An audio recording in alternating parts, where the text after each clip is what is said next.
Yeah, we're live. It is 7:32. I'm a little bit late. I just had a little bit of excitement. My wife called me. She's off doing soccer stuff and called me and said, "Hey, there's some strange person outside the car or outside the house looking around the cars and stuff." I'm like, "Okay, I go take care of business."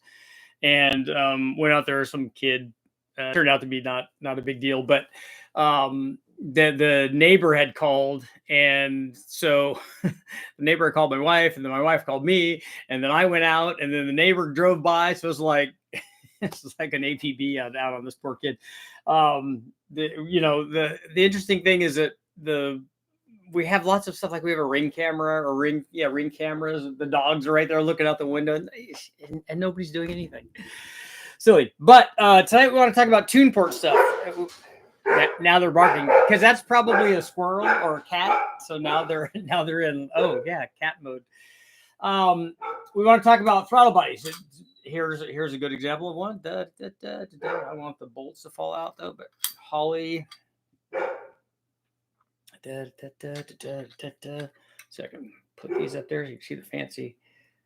I get it so it doesn't reflect. There we go. You can see it a little bit there. It doesn't want. There we go. That doesn't have the that's the underneath plate for the water passages and stuff that comes off of a stock throttle body, I would imagine. I measured them both. They're like 58 millimeters. So this goes way back to when I was doing a bunch of TPI testing. I found it when I went down to my storage the last time and ran across this. It was dusty. I cleaned it off. I'm like, this has been sitting for a long time. It needs to go. So if anybody is looking for one of these for this kind of throttle body here, a tune port throttle body, a big one, 58 millimeter HOLLEY, please let me know. I'll go ahead and put my randomly or, killer B.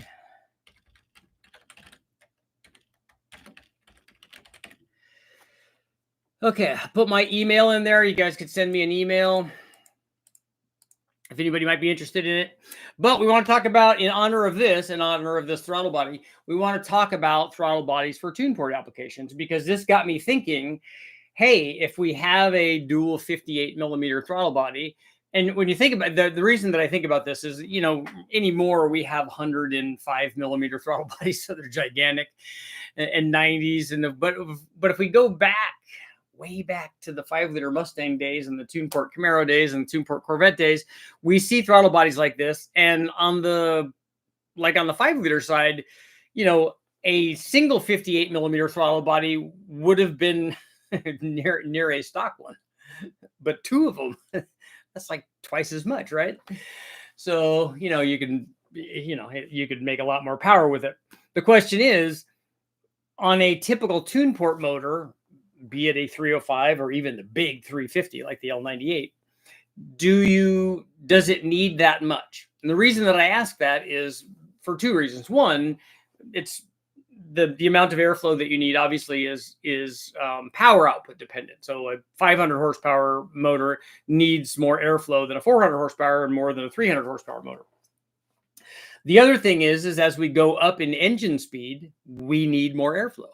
So the airflow demand of the motor increases with RPM. Regardless of what happens with power, as you go higher and higher in RPM, you have to have more and more airflow. So that's another thing on a tune port setup. We know that they're not high RPM motors. Not if you have anything that would typically have this kind of throttle body on it. Now you could use this throttle body on, you could put it really on almost anything, any kind of custom manifold or whatever. If you wanted to blow into it, you could use that on a stealth ram, the tunnel rammy kind of things with the boxes on them, anything like that, a high ramish kind of thing. And so you could use that on something and provide the airflow that thing would provide. It would be good. But on a tune port motor where you have long runners, the factory ones, the TPIS ones, the Edelbrock ones, the Arizona Speed Marine ones, all of these kind of OG things, even the Lingenfelter box ram deal, or the Excel Super Ram, I call it the Lingenfelter one. That throttle body on there also, would be a good choice. But even that one, which is a slightly higher RPM application or intake design than a typical tune port, because it's essentially you're cutting a portion of the runners out. You still have the cross ram lower manifold on that Excel, and you have runners that come out and turn straight up. Now they don't bend over, so some of that runner length is missing. I don't know what the exact length changes, but it's got to be 2 or 3 inches anyways. So you're missing out with some of that, but it's still not a short runner manifold. Like, it's not what a stealth ram is. It's not what a single plane is. It's not what I don't know what else are we? Oh, mini ram. Yeah, the TPIS mini ram. You know, kind of like the later LT1 intake manifold, where they're just runners are just short into a common plenum. This kind of thing. Obviously, that similar kind of throttle body would work for that as well. But on all the long runner stuff, you're going to make peak power at, I don't know, 5,000 RPM or or maybe less. Let's go to our thing here and take a look and see. We ran it on, I think we ran it on a big motor, though. We ran on a 383 stroker TPI shootout.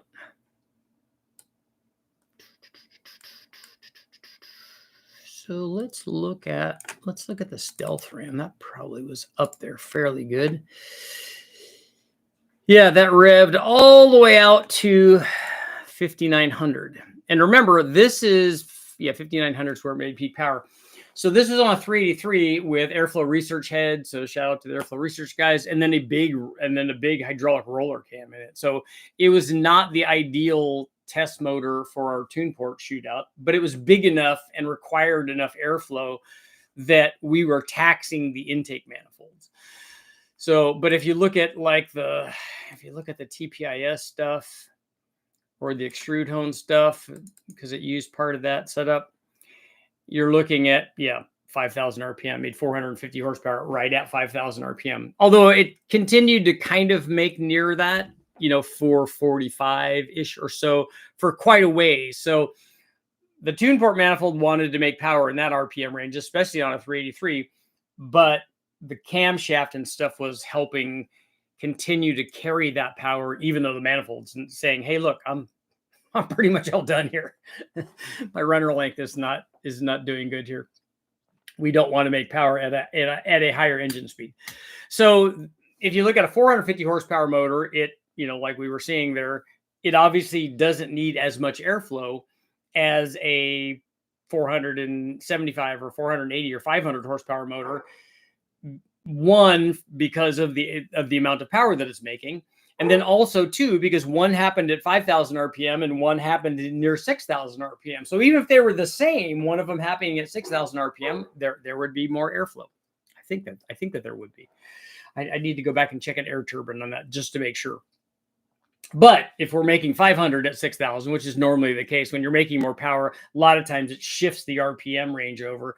So if you're making peak power at a higher engine speed, you're going to need more airflow, and that would be more taxing for that. But here's the thing. Do we need these big throttle bodies on these tune port motors? And are we restricting them by having stock or even like 52 millimeters, another fairly common size for these tune port things? Because most of the tune port stuff, certainly back in the day, and I probably now too, they're fairly mild combinations. I mean, they may have stock or ported stock heads, or there's aftermarket ones, airflow research, or whatever. And then, but if you're running a tune port because you're running that style manifold, and it is a long runner manifold, most of the cams that you're going to put in there are going to be less than 220 degrees at 50.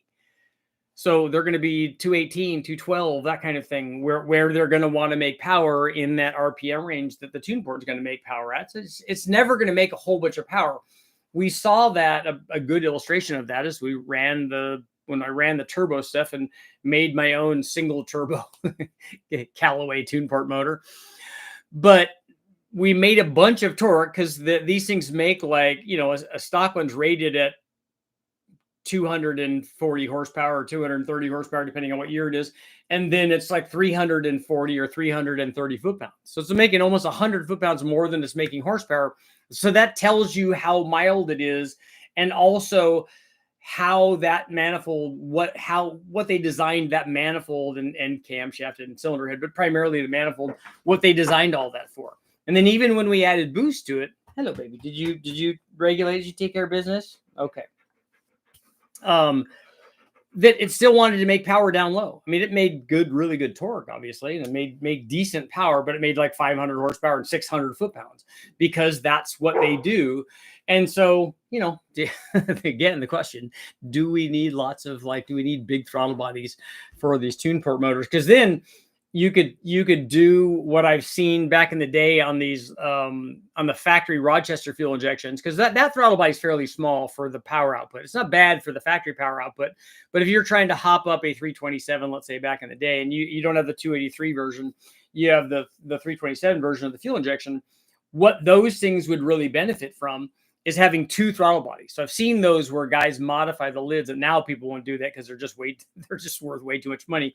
But back in the day, they were just fuel injection. So guys would put two of those. I've seen them with two of those throttle bodies on there. So same kind of thing. So you can take this throttle body and mount two of them or three of them or four of them, how many ever would fit on the plenum, the upper portion of the manifold where the runners come into, you know, a little flat plate, put those on there, have them in a row, have like a 6-pack or whatever, just so that you have way more airflow than you could ever use. But, you know, always cool stuff. Let's see what you guys are doing tonight. I did more work today on the tree fort, which was good. I have a whole list of stuff that I stand out there after I'm done working and stand out there and make a list of all the new things I got to do. And then obsess about them at night. And then I can't sleep. Aaron, what's going on? Untrue. Dennis. Killer B. Do you email tunes 408 Ellis Stroke or getting ready to install a Pro Charger or stock ECU? I do not. We don't do tunes right now. And I don't know. I would send you to somebody to do a custom tune. Supercharge 8.1 would be good to do the exhaust test on. What exhaust test? You have 116 millimeters. That's right. You double it. What makes the engine last longer? What's your advice on that? How to make an engine boost ready? I don't know. We've already talked about that at length. To make it boost ready, you just go get a wrecking yard motor and put ring gap in it, and then put if you want to do a camshaft in it, put a cam and springs in it, put bigger injectors, put a bigger fuel pump, proper tune, and you're good to go. Keep it on the stand. It will last longer. That's right. Richard, did you know Scoggin Dickey made 906 Vortec heads to TPI conversion kits? Those pre-LS Vortec heads, pretty cool. Also, are the guys that still run TPI burning chips to do tunes? They probably would have to. I know that Scoggin Dickey did tune port lower manifolds to work on Vortec heads with the Vortec bolt pattern. I've seen those before.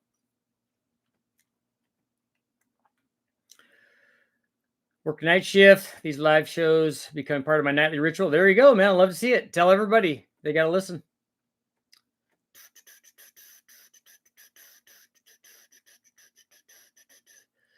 Do you think there's a magic ratio between intake flow and exhaust flow to make a motor as efficient as possible, or can split duration cams make up for, say, an exhaust flow versus intake flow? I don't think that there is a magic number there. And I don't think if you did ever see like 1-to-1 where they were the same, it would mean normally, if that's ever close to that, it means that you have a bad intake port. Usually not that you have a good exhaust port. I've never seen an exhaust port flow as much, but also you have to think about this, that's not an indication on how well the motor is going to do or how efficient it is, because the exhaust has the piston pushing up on it to help it out. The inlet flow is relying on drawdown from the piston. So it's a different thing. So the exhaust does not have to flow as much as the intake does. I had the last GM HTP 383 TPI build sledgehammer in my garage. Only made 385 horsepower, 450 foot-pounds. I don't know what GM HTP 383 TPI build sledgehammer in my garage. I don't know what that is. I don't know what that's designating. More exhaust duration, fix a head that flows 70% on the exhaust versus 75 on the exhaust. No, I don't. I think that people worry too much about that. I don't think that that's a thing. I'm convinced that it's not. Because I've run cylinder heads with not good intake to exhaust flow relationships, and we've run them with, cams with a short split and a wide split, and it does the same thing. Whatever the cam does, it does it with both kinds of heads. So I don't think that there's as much. Certainly, the average person never needs to worry about that. Lori, in this conversation, loving the conversation, since one of the first cars I tuned was a TPI, and I was always looking at the mini ram intake from TPIS. Mini ram's good. I like the guys over TPIS. I knew Myron Cottrell, raced against him or with him, whatever, back in World Challenge. He was a good guy. I remember going to a shop and him showing me the factory roller rockers, which would eventually come on LS motors and on the GM 3800s. But at the time, the L98 stuff was not like that. So he had, he knew a guy that had that stuff. So it's cool. But he did a lot of that. You're always asking about inline 6-cylinders. My stepson and uncles were dirt track racers in the 70s. There were 250 GM engines. They were smooth and polished rods crank. Yeah, no, I did stuff back at the Chevy magazine that I worked for with Sissel, the guys that did kind of specialize in 6-cylinder stuff. They had used stock runners because the large tube would not seal.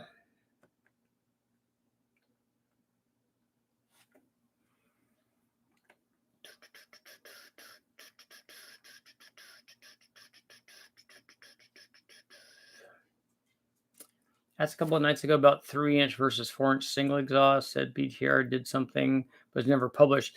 They didn't do a 3-inch versus a 4-inch single exhaust. What they did was Engine Masters did this too. They compared a dual exhaust versus a single exhaust where one is merging into the other, and then the tube back behind that I think was bigger. I'd have to look at the specs and see exactly what the tubing size was for all that. But the single exhaust did seem to have some sort of effect on the curve. The intake from DS actually worked well on that combo on the Vortec. Keep in mind that was years ago. GM High-Tech Performance. So was the Sledgehammer the name of the series that they did or something? It's just a ripper cam on a 5.3 or 6.0 engine. We tested that on a 5.3.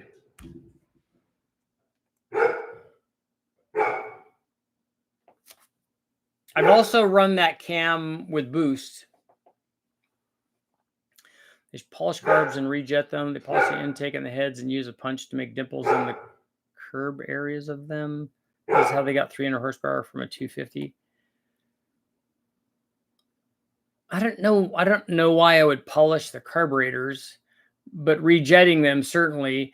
What you need is a carburetor that's big enough to support 300 horsepower, first of all. I'm sure that they put 4-barrel carburetors on those inline 6-cylinders. I'm sure that they did porting on the heads.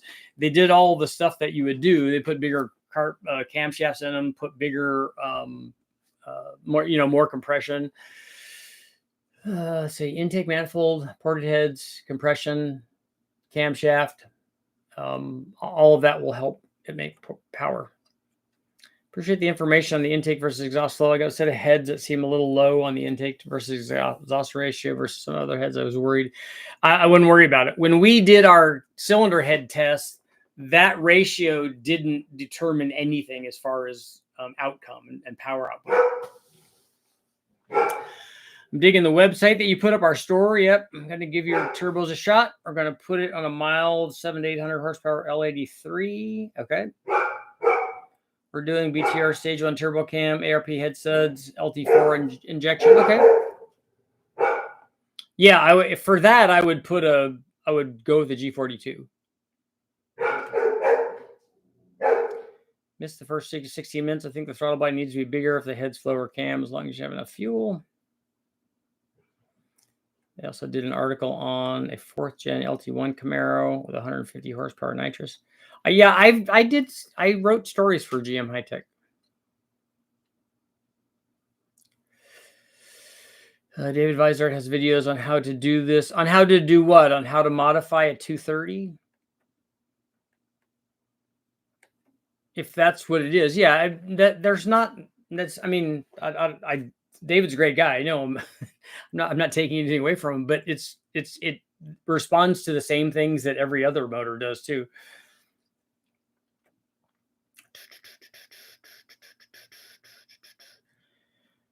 I'd asked you a couple months ago about an 87 to 95, 87 to 95 what? G. Is it true that engines need back pressure? No, they don't. Back pressure in the exhaust, that's a myth. Engines don't need back pressure. Turbo engines will have back pressure. They'll have back pressure in relation to boost pressure, but they don't need it. There's no way to not have it though with a turbo motor. A good video talking about building exhaust setup to achieve good flow, backflow for a turbo. I'll go with the G42. Yeah, I have several exhaust test videos that we've put up, but you don't have to build it. You just make it as big as you can. You make it as the turbo coming out of the turbo, the exhaust coming out of turbo, you make it as big as you can. So on our G42, you want to make it 4 inches. 87 to 95 Chevy tuned port or reported a TBI or reported the TBI. Oh, TBI on a 5.7 where we added header, spring spacer, solid bowl, ported TBI. We got way better. You got better throttle response compared to what?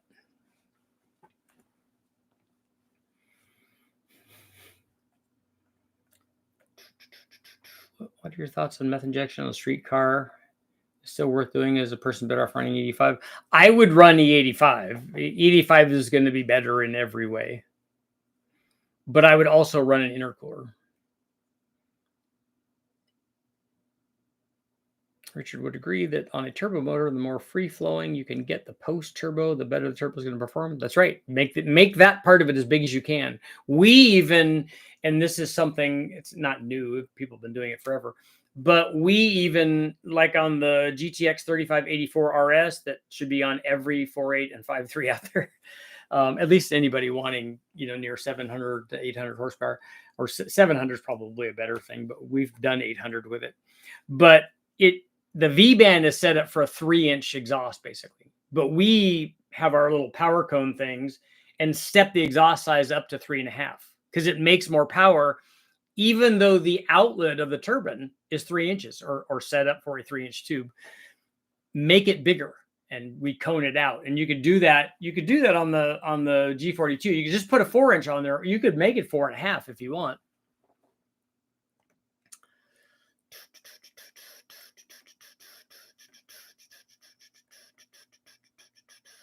Richard, would you rather have a cheap eBay T4 turbo kit or a centrifugal torque storm or ProCharger for good low to mid-range power? The centrifugal blowers are not going to give you that because they have a rising boost curve. So a turbo will be better. So if that's what you want from a boost curve, the turbo is going to give you that, and none of those centrifugals will. We just tested a Rotrex and it did great. But it does have you'll see, it does have a rising boost curve. I'm working on editing the video now. There's a relatively cheap NASCAR 358 for sale. I want it so badly. I got to be a maintenance nightmare. Yeah, a lot of those motors are not something you could put in something that you drive. They're just way too problematic. Some of them have to be brought up to temperature before you can start them. I mean, it's not and the ring pack. I mean, they're designed to do what they do. They're not designed to be going out and getting burgers in, although it would be cool. Blew up my 5th transmission on my LT1 LT4, going to a power glide. All right. That was funny. The 383 with 195 AFRs was absolutely choked to 385 horsepower by the TPI.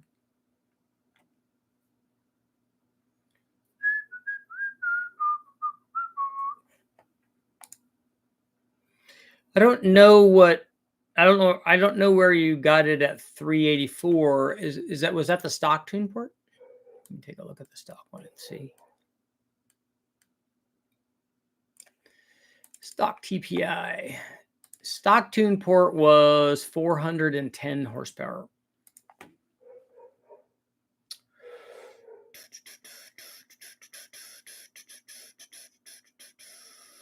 At some point, the TPI runner base cross section will be the limiting factor versus the throttle body. Is it the same making 4-inch exhaust single or dual twos? No, if you do the math on that, just do the area math on twin twos versus a single four. A single four flows a lot more. Training, the transmission I put in my truck doesn't leave second gear. It won't shift into third. Do you have something going on? Do you have is the kickdown cable or something not right on that? Did you ever test the lane filter on an LT1? I did. That video is up.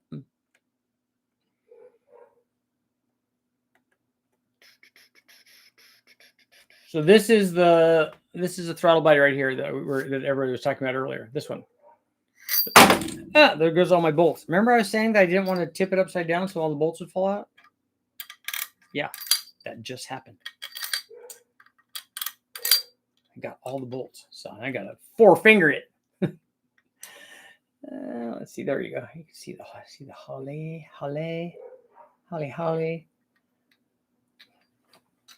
So if anybody's interested in that, send me an email. I saw a salt flat racer engine, 1-inch long exhaust pipes seem to move the flame out away from the block. Yeah, you can put the short stubby things on them, like the aviation motors were like that. A lot of the plane engines were like that. They just don't have scavenging if you do that. Arrived a bit late. What's the verdict on the tune port throttle body? I'm selling one, but we're talking about whether or not they need a bigger throttle body when most of them are not making a lot of power. Got a 4-barrel on my L28. Nice. I remember those old 4-barrel kits for those. Don't know about the TPI, but I know on the TBI motors, opening the exhaust up and fixing the merge helps the TBI. I assume the TPI. Oh, what do you mean by opening up the exhaust and fixing the merge? What is that? Where are you fixing that? Are you fixing that in the head? Or are you fixing that in the exhaust manifold? I'll go big post turbo. Have you had good luck with air-to-air coolers? I see you run air-to-water. We run air-to-water on the dyno really just out of convenience more than anything else, because it's hard to get a bunch of airflow through an air-to-air on the engine dyno, even though the Westech dyno moves a lot of air. And honestly, I think it probably works fine. But we know the air-to-water does what it's supposed to do, because we've done the test with an air-to-air and an air-to-water. And at a reasonable kind of boost in power level, they did kind of the same thing, as long as we had a really giant fan and shroud and all that. But we just honestly don't want to hook that up all the time. But in a vehicle, it works fine.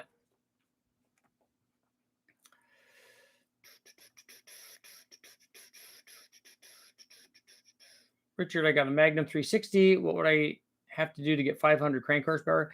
You have to change almost everything.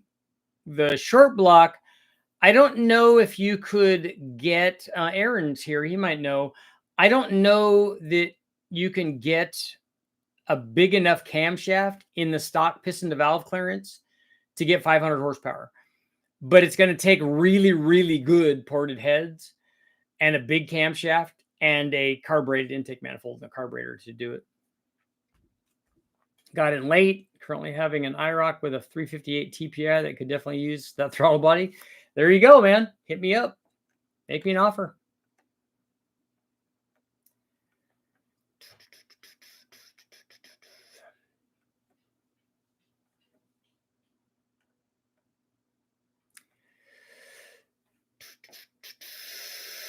Just grow a handlebar mustache. They would mix toluene in the fuel as an octane booster in the dirt track cars, burned your eyes. Yep, that's not good stuff. I mean, it's helpful for what they're trying to do, but it's not good for people.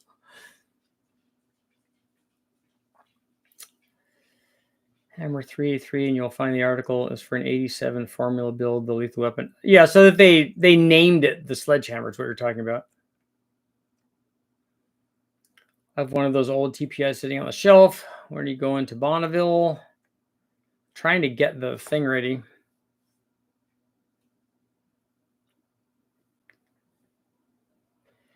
Richard, I'm doing an L92 427 build for boost. Later thinking centrifugal, since it's a stick car, would a set of 2-inch headers be ideal given pressure and flow from a supercharger?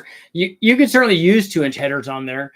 My question is, how are you going to make it a 427 out of an L92? Are you sleeving the block?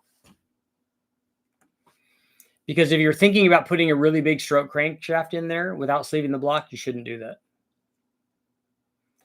Shingle springs, I know where that is. I got the one that has the single plate. I think it was Lingenfelter. Oh, as the single oval throttle body. About a 2002 Z06. Keep me entertained. Nice. Need to preheat the toluene for optimum combustion.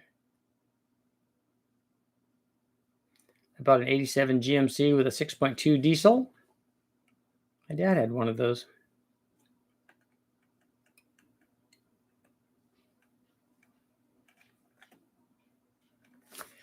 There's Aaron.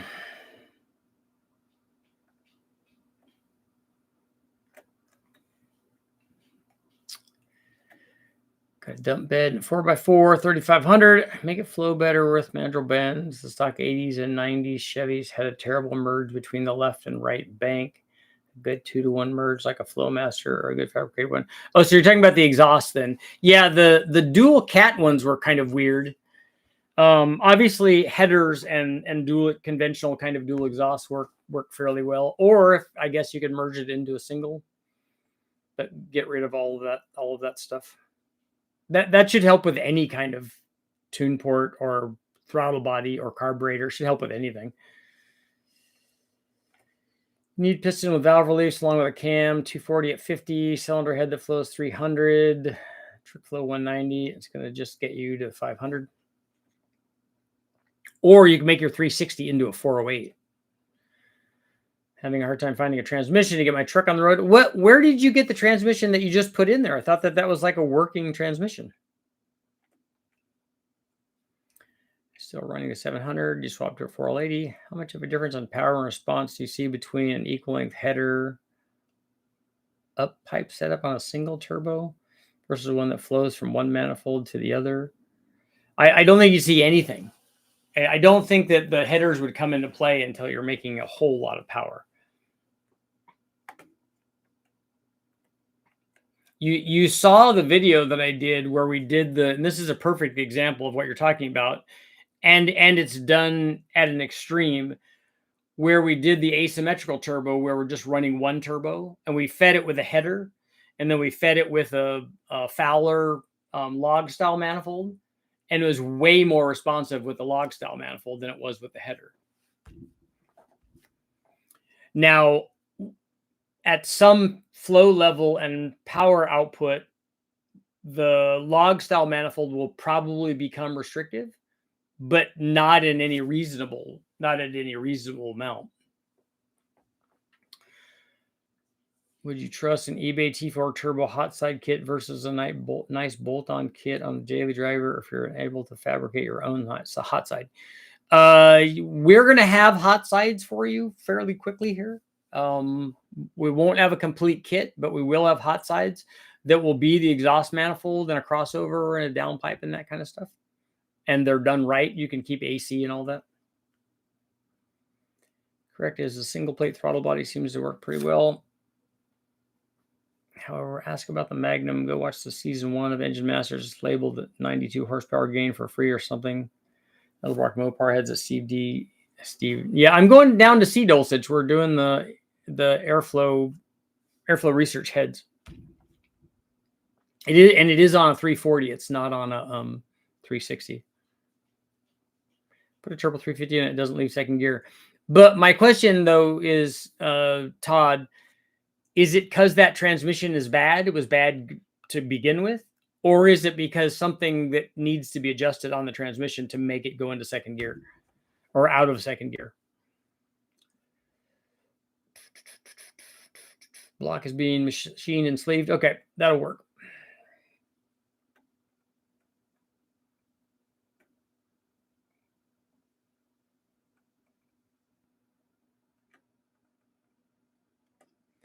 Is a TPI intake bolt angle the same as a TBI intake manifold? I would think that they are. Can anybody confirm that?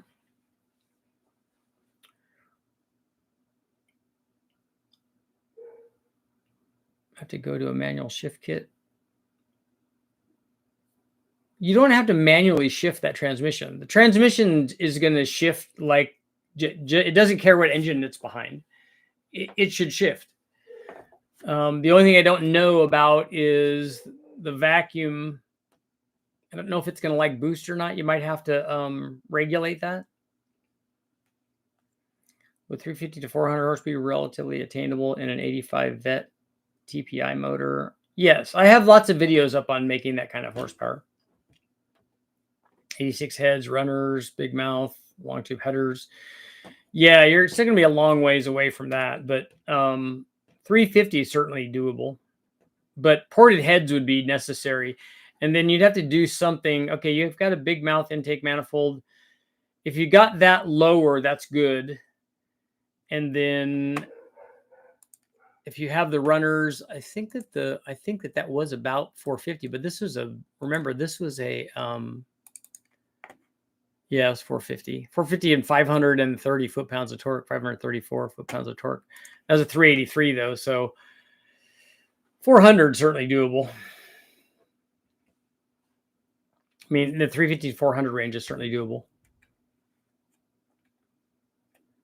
Guys that rebuilt the Lake Speed car, the engine has probably rusted cylinder bores and still made 720. The guy who passed away with the salt flats. Yeah, this Chris Ratchke from ARP was a really, really good guy. I did a lot of stuff with Chris. He was a great guy.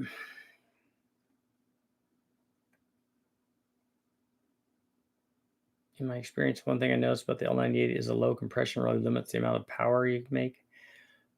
Yeah, that's not the limiting factor. I mean, you can run, if you look at these, at some of these race motors where they limit just compression, you could still make a lot of power if you put lots of camshaft in it and put lots of cylinder head flow and all that in it. And the tune port motors are like 9 or 9.5 to 1, right? That's enough to make good power. 408 only helps if you have flow from the heads. Yeah, but if you have 300 CFM heads, that's a 408's a doable thing.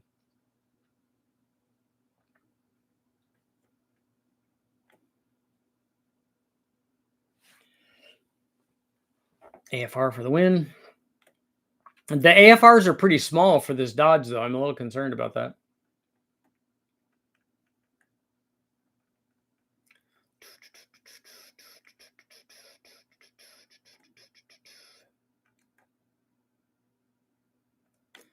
Scrolling. Here we go.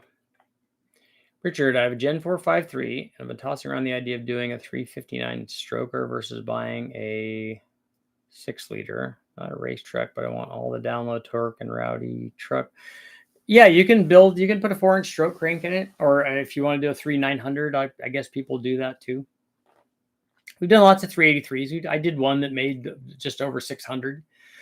So it did well, but it takes everything. It took, pistons to put a big camshaft in it and fully ported heads, and those were from Total Engine Airflow back when Brian was there.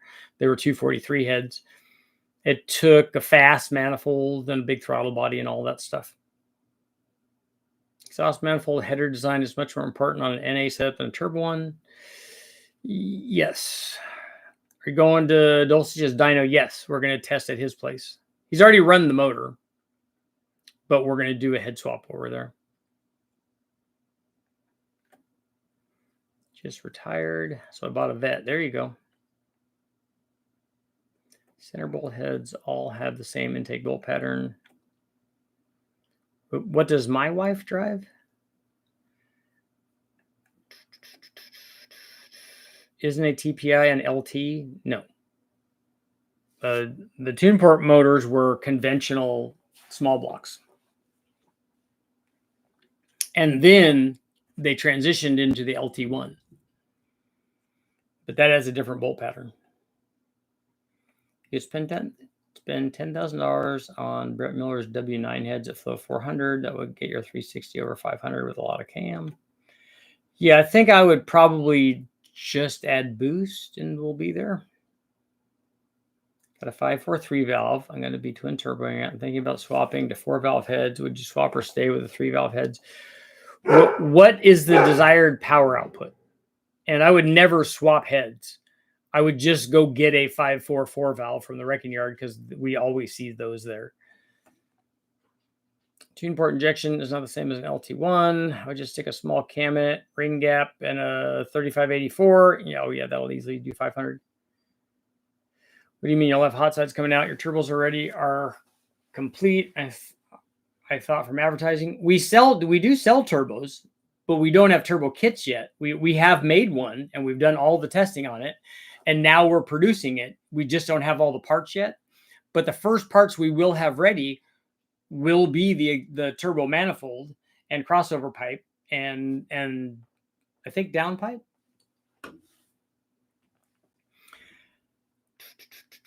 How does it translate like a turbo 400 work with boost when there's a vacuum module? Yeah, that was my question or my comment earlier.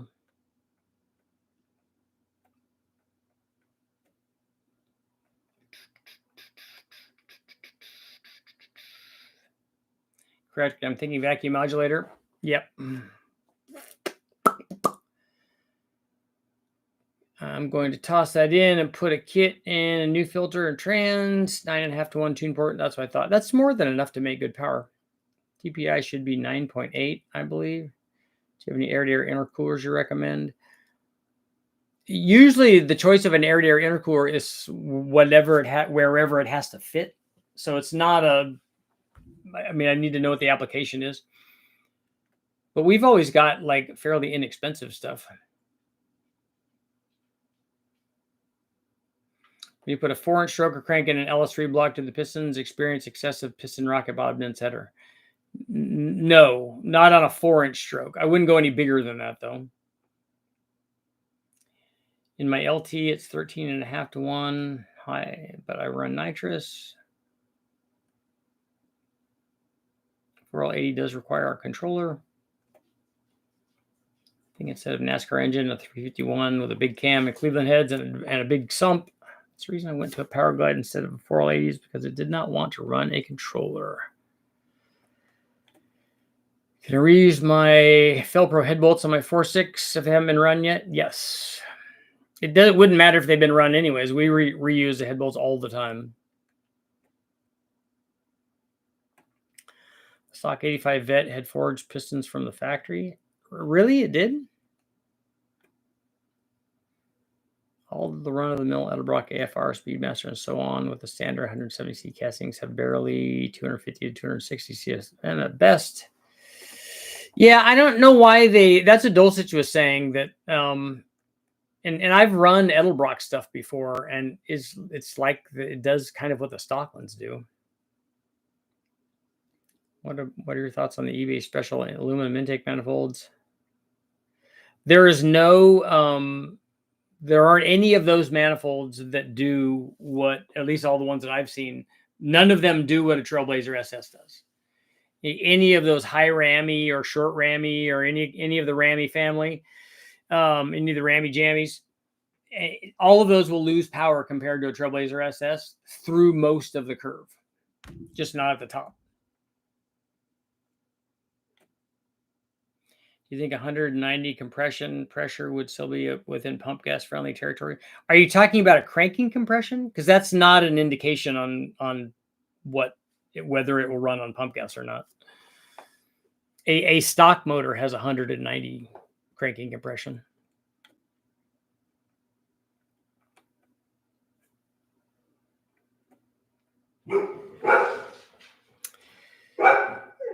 What's your opinion on the first TPI intake manifold? I don't know. I've never tested one. I'd like to, though. It looks bigger than the other stuff, so I'm hoping that it would do well, but I've never tried one.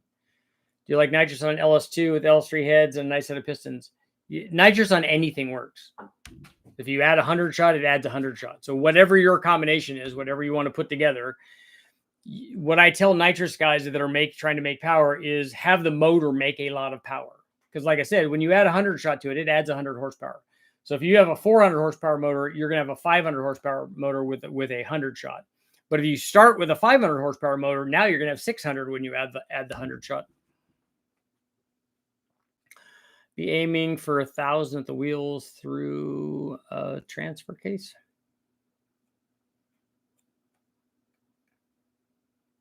$600 plus on a stroker. You'd have to throw a lot of money at it. Yeah. You got to hook them up with a SB2. How much power can the stock Silverado pump support, or will pump be needed with any boost? Yeah, you're going to need a bigger pump. A bigger than stock fuel pump. The other option is you could put a Kenny Bell boosted pump on it, and that would allow you to get at least somewhere with boost, because you could crank it up to 17 or even 20 volts.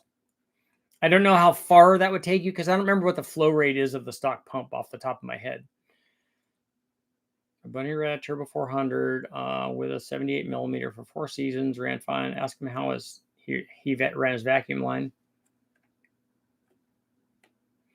Thought the 85 Vet came with high protected pistons. I don't remember any of them coming with forged pistons. Just have a close look at fin design. Tube and fin is what you should get. Ford guys always spend more horsepower for more money for the same horsepower as GM. That used to be true, but I think that the 5-liter Ford changed that.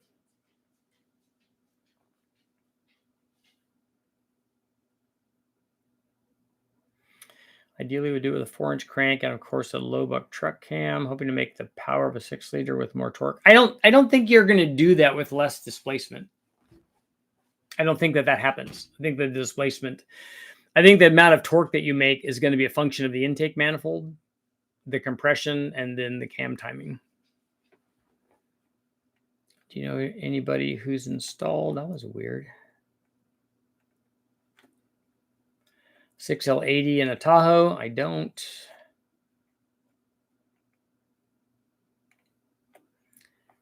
$37 likes. The small block Chrysler problem, just like the big block, has a push rod location. Yeah, push rod pinch. It's pinching it off.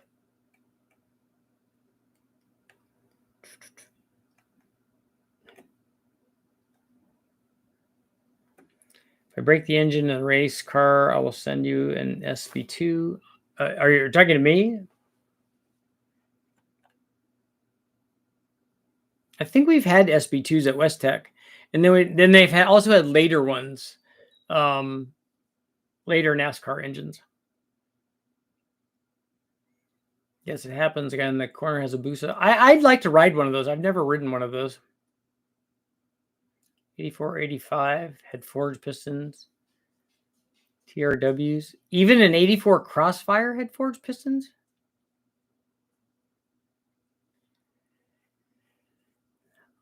I hit the SB2 with a 400 shot of nitrous and it survived with a ring gap.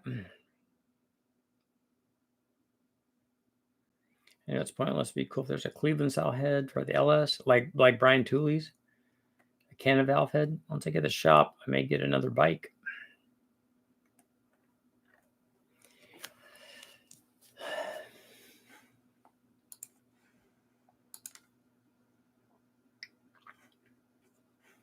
Near.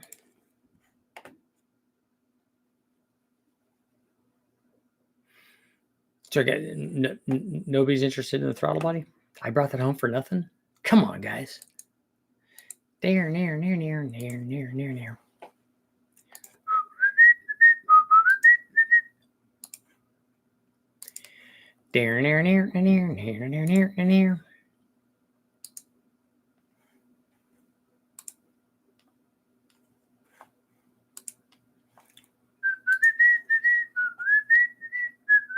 BTR has a new cylinder head.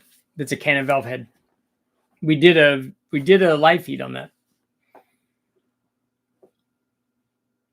NASCAR legend Greg Biffle has been spraying 200 shot on his 84 Corvette Crossfire. He's spraying 200 horsepower worth of nitrous on a 200 horsepower car. That seems like a lot.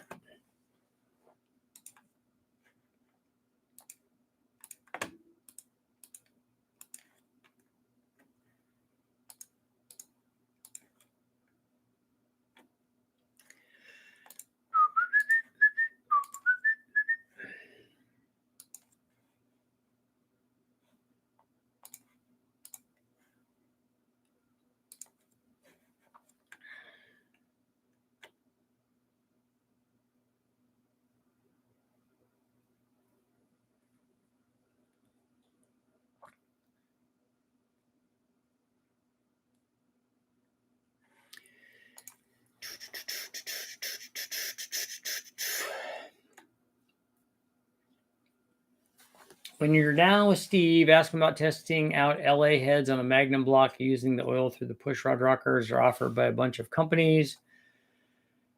Now I've been using them. Asking about testing out LA heads on a Magnum block using the oil through the push rod rockers that are now offered by a bunch of the companies.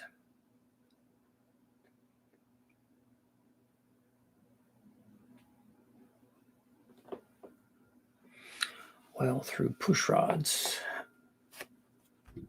So otherwise, were they oiled through the block into the shaft? Got LS2 with LS3 heads, intake shop to shop. Could I pay you for some tips on tuning if I need it? I'm not a tuner, so I'm the wrong guy to ask about that.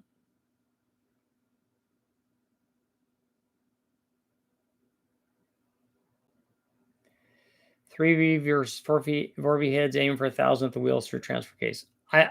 What have you done to the motor? Forget about the heads.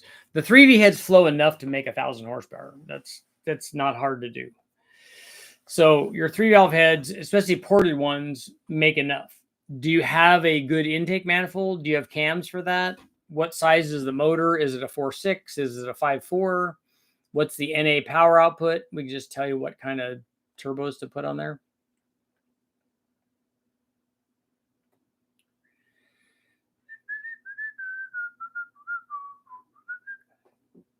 Oh, the Swedes just have big rectangles on the exhaust ports. No, it doesn't. It looks like an LS. All of the stock LS stuff bolts on.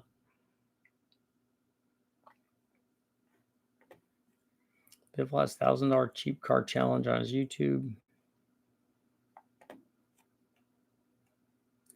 They get mad when you run 450s without a roll cage. Yeah, that seems pretty fast.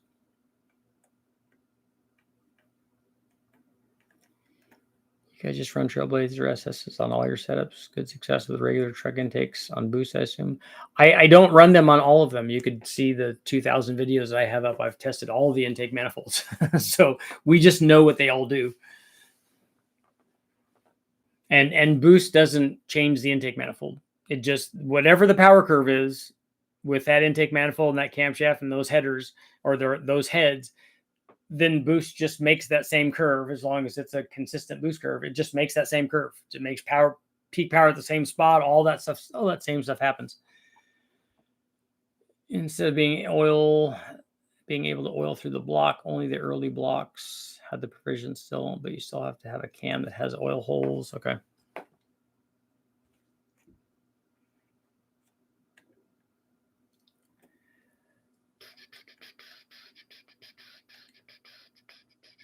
Otherwise, you can just use the shaft mount rockers that has a hollow adjuster, and then it lines up with the oil holes that's drilled through the body. So we'll fill up the shaft and the rocker. I really like the 3800s.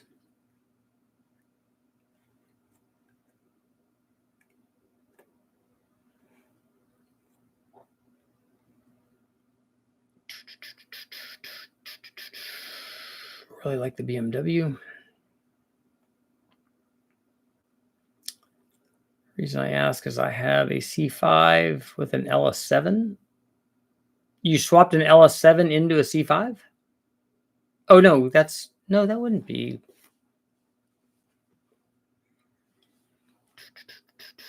What are you? Is the mass air not good? Is it bad?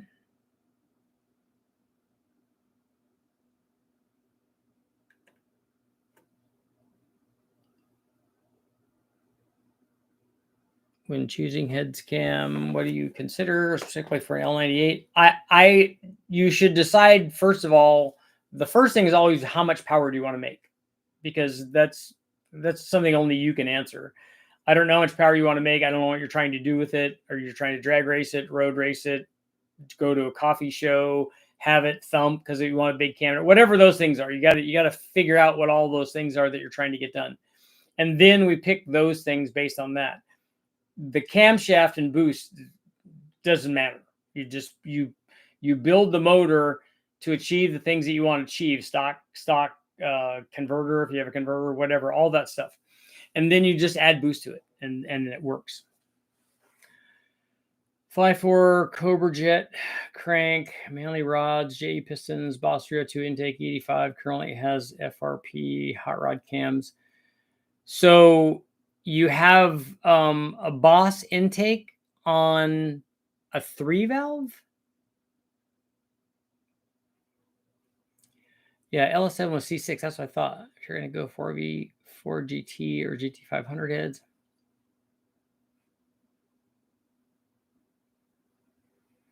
Need Richard to get on the bike. I could bring my Trail 90, but it would be tacking out if you guys are going to go more than 45. And have to get up on boost.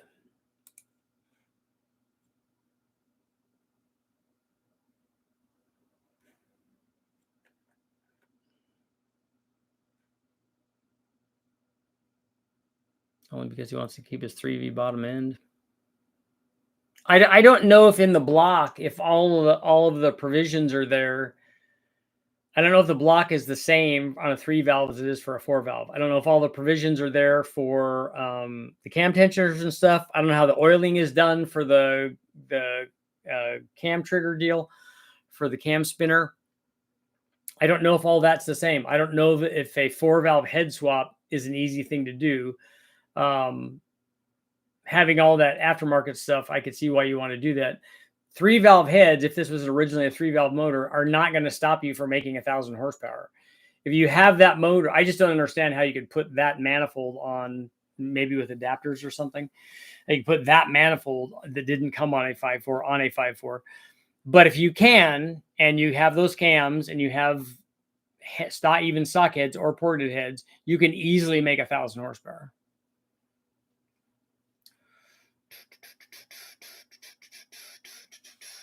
That I know that all this stuff can be swapped over, but my point with him was that I wouldn't go through that. I would just go to the wrecking yard and get a 4-valve.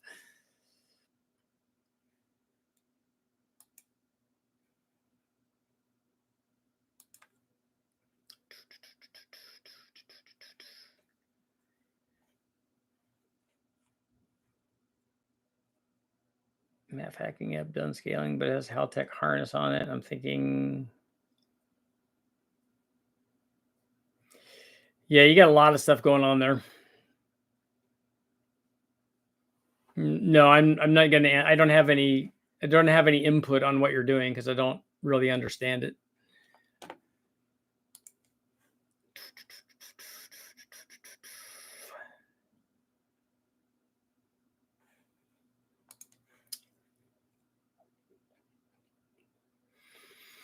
We did 1,000+ horsepower on a 4-valve, where the 4-valve made less than 500 horsepower NA. So it's not, that's not hard to do.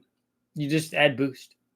That's the thing. If you put a 1,200 horsepower turbo on that combination and you turn the boost up enough, it's going to make 1,200 horsepower.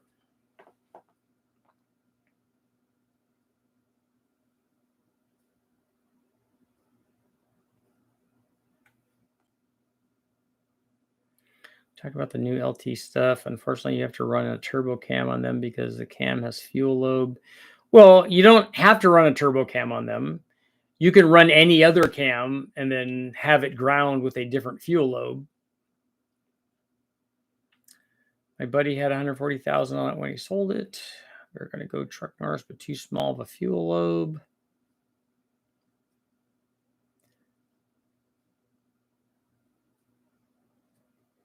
You want to make 9,900? That's going to be a little tough to do.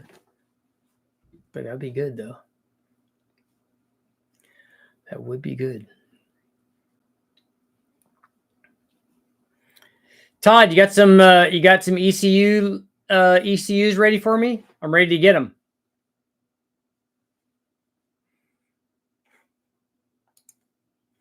I'm ready.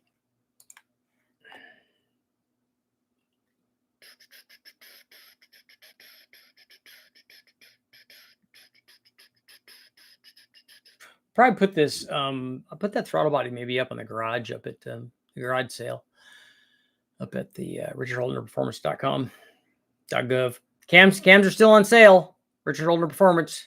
Come on. You know you need a cam.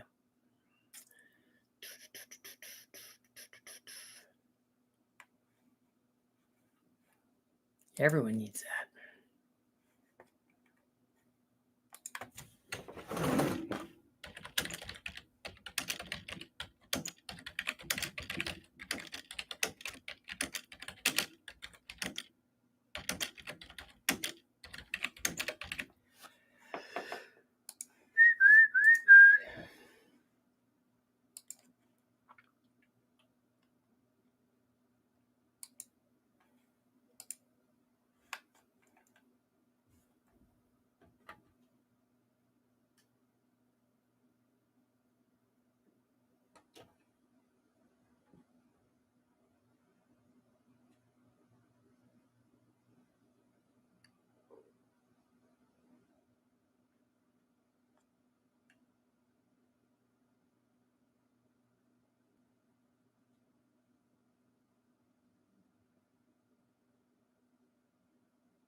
Answering questions here.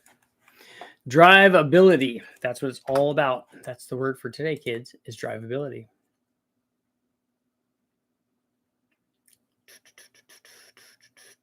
By the way, my buddy didn't run a vacuum line house turbo 400 trans with a turbo setup on his boosted 4.8. Okay.